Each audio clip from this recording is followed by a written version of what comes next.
Okey, Assalamualaikum dan salam sejahtera kepada semua pelajar tingkatan 3. Baik, kita teruskan pembelajaran kita, iaitu unit 4, permainan kategori jaring.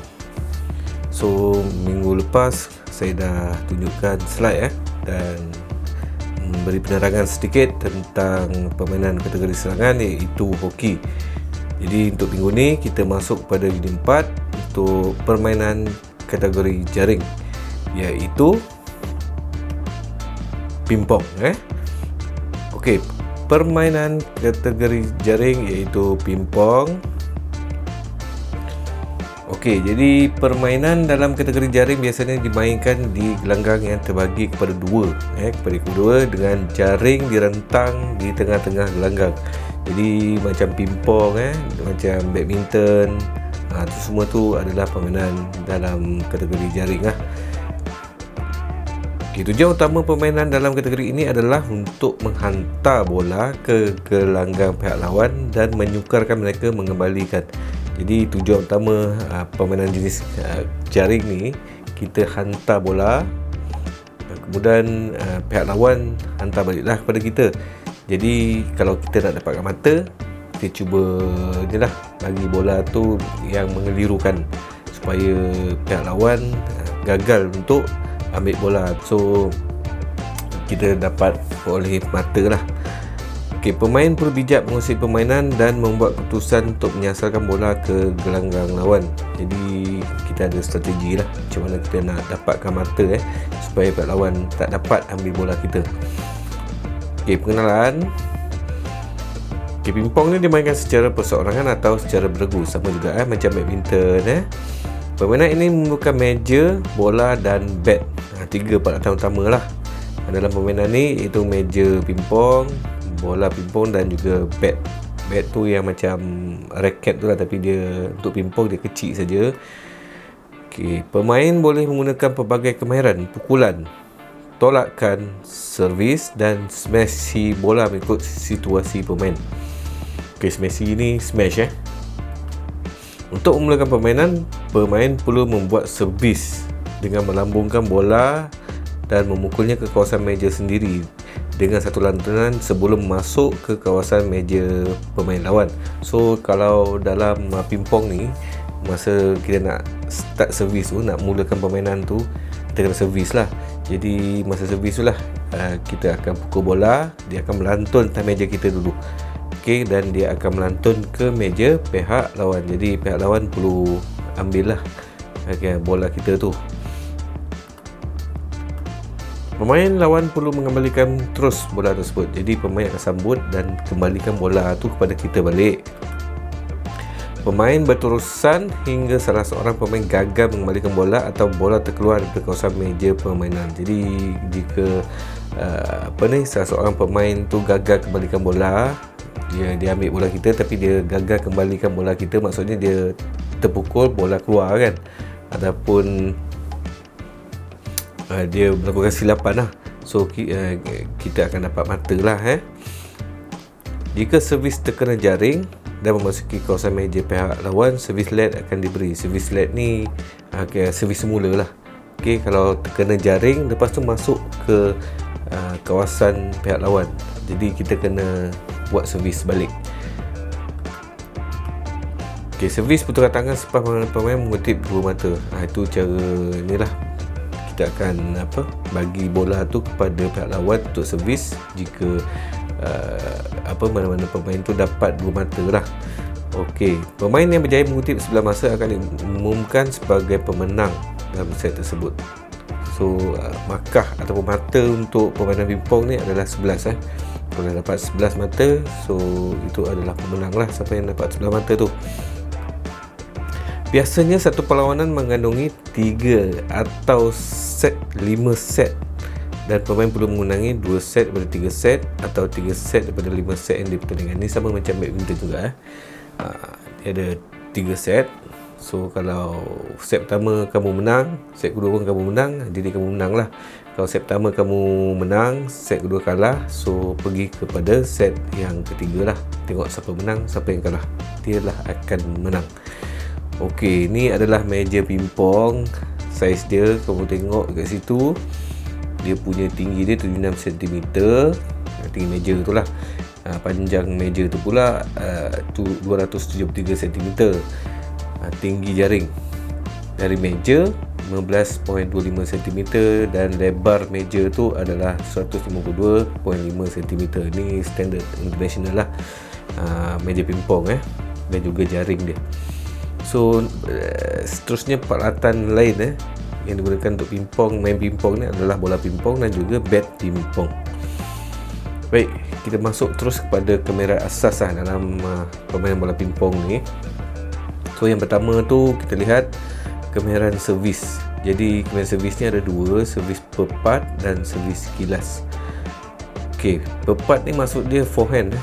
Kita pegang bat tu macam biasa lah, macam kita main badminton tu, pegang macam tu di hadapan lah, forehand. Manakala kalau kilas tu maksud dia backhand. Okey, backhand. Yang kedua, kemahiran pukulan, iaitu ada dua juga, pukulan pepat dan pukulan kilas. Sama jugalah, pukulan tu secara forehand dan ataupun pukulan tu secara backhand. Jadi kat sini kita tengok pepat tu sama dengan forehand, macam ni pukul dia, kita pegang macam ni kan. Okey, manakala kilas ni adalah backhand lah, kita pegang terbalik macam tu. Kita menggunakan bahagian belakang lah. Sama macam badminton juga, ada forehand dan juga backhand. Baik, kemahiran asas yang seterusnya adalah kemahiran tolak. Okey, tolak ni pun ada dua juga, tolak pepat dan tolak kilas. So apa beza dia dengan pukulan dengan tolak ni? Dia sama je, lebih kurang je sebenarnya. Cuma pukulan ni dia kuat sedikit lah berbanding dengan tolak. Tolak ni kita dapat bola, contohnya bola tu betul-betul depan jaring kan, kita akan pergi ke depan, akan tolak. Itu maksudnya kemahiran tolak lah. Okey, dan akhir sekali kemahiran smash.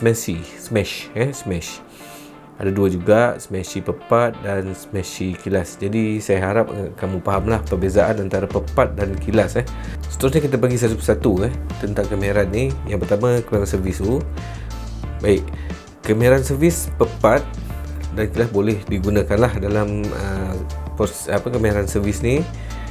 Pemain melakukan servis dari belakang meja ke pihak lawan dengan bola melantun di kawasan meja sendiri sebelum ke kawasan meja pihak lawan. Jadi macam saya cakap tadi, masa kau nak servis tu, sama ada pepat ataupun kilas, pastikan bola tu melantun di atas meja kamu tu, barulah dia pergi ke meja pihak lawan lah.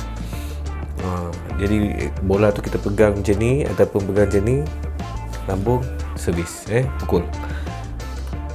Jika servis terkena jaring dan memasuki kawasan meja pihak lawan, servis leg akan diberikan. Jadi ini yang saya dah beritahu tadi lah. Kita servis tu, bola tu kena jaring tapi masuk ke kawasan pihak lawan. Jadi kita kena ulang balik lah, kita kena servis semula.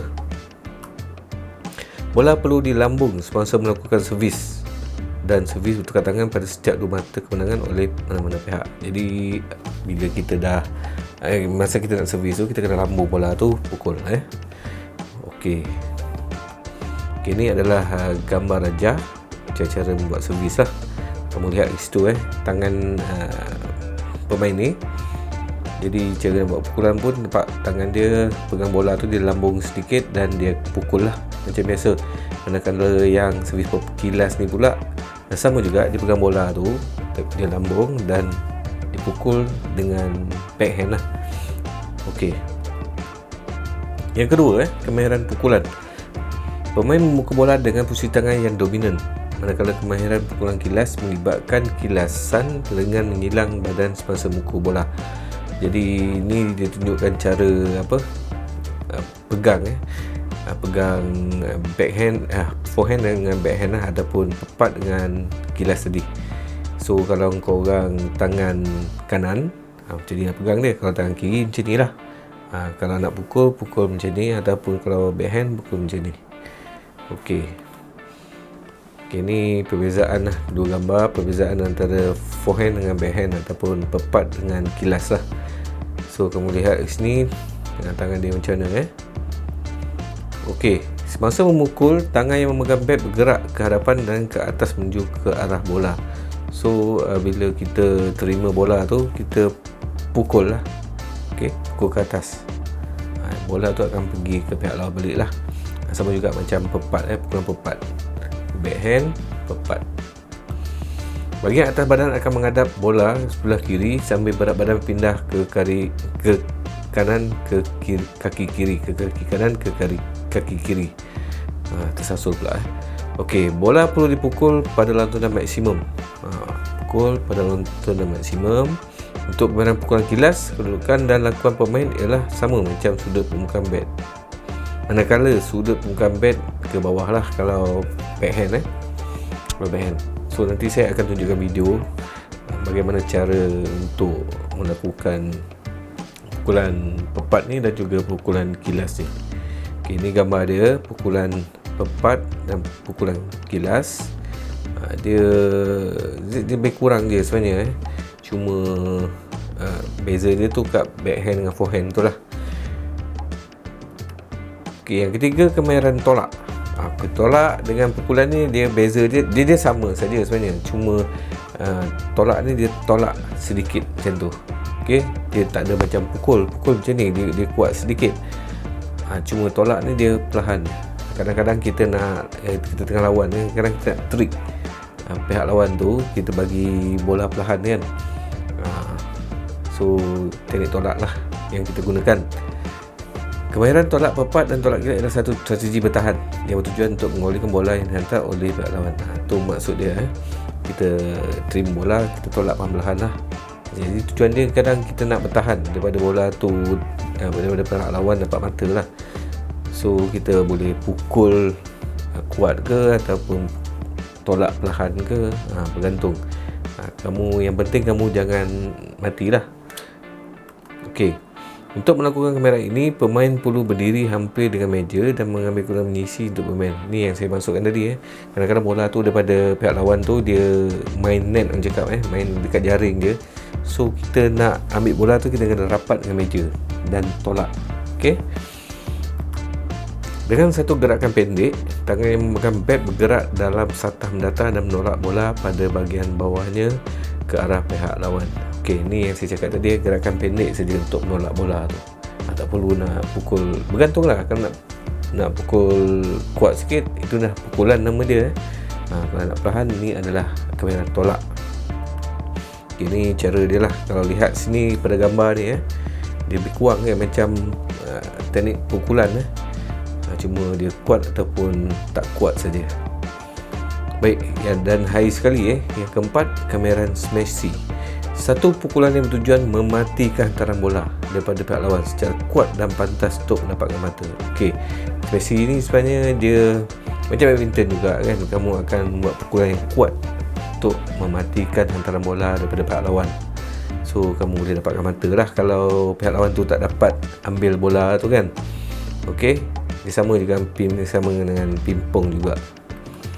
Memerlukan kekuatan, pemaksaan, teknik dan ketepatan. Ini perlukan ni lah, kekuatan for sure lah, kekuatan sebab kita nak pukul, nak smash kan, kita mesti pukul dengan kuat. Lepas tu kalau kamu ada kemahiran spinningkan bola tu, lagi bagus. Jadi pihak lawan akan terkeliru. Pemaksaan ni timing lah. Bila masa kamu nak smash tengah main kan, rally panjang, rasa macam mungkin pihak lawan dah penat ke, itulah masa dia kamu nak smash. Teknik smash tu macam spinning, macam-macam lah teknik smash ni sebenarnya. Dan ketepatan ni bila kamu smash tu pastikan masuk lah. Okey, jangan pukul smash keluar pada gelanggang pihak lawan tu. Okey, dalam smash pepat, pemain akan menggunakan bahagian tangan hadapan. Okey, ni sama jugalah macam pukulan, tolakan tadi. Kalau pepat dia macam ni, dia smash. Okey, kalau kilas pula macam ni Okey, cuma kalau kamu lihat perbezaan dia, tangan dia ada melayang sikit macam pukul macam ni. Kalau dia backhand ataupun kilas macam ni. Okey, ini ada contoh je lah, kamu tengok Ini kalau yang spesi pepat ni kan, tengok tangan dia kat sini. Tangan dia dah macam ni Manakala yang kilas ni pula, tangan dia pun macam tu juga, tapi dia macam ni. Okey, sekarang saya paparkanlah video, sedikit video lah tentang teknik-teknik tadilah yang kita belajar tadi. Pukulan, first service, pukulan dan juga smash lah. Okey, pukulan dengan tolak ni dia sebenarnya lebih kurang, cuma beza dia dekat ataupun jauh saja. Jadi untuk tolakan tu tak adalah video dia. So korang tengok video ni.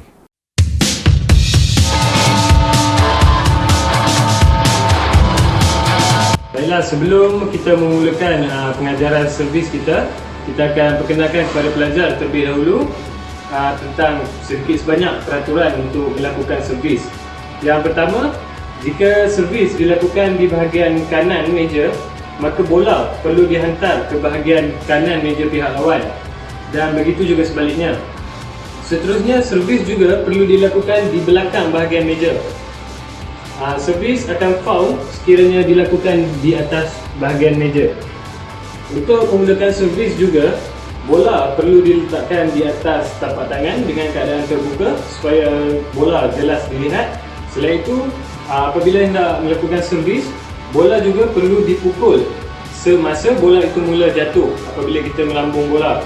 Baiklah, sekarang kita akan mulakan cara untuk melakukan servis hadapan dengan menggunakan kaedah pen hold grip. Okey, kita akan mulakan servis kita. Bola perlu dihantar ke bahagian kanan meja pihak lawan.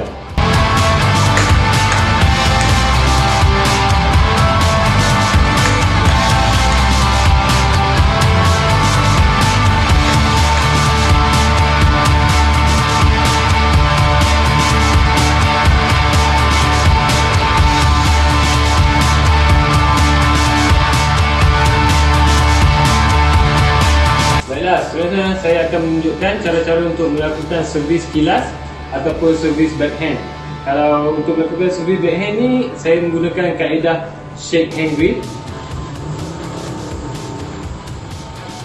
Okey, seperti biasa, sekiranya servis dimulakan di bahagian kiri meja, maka bola perlu dihantar ke bahagian kiri meja pihak lawan.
Okey, jadi itu saja video tentang kamera asas pingpong.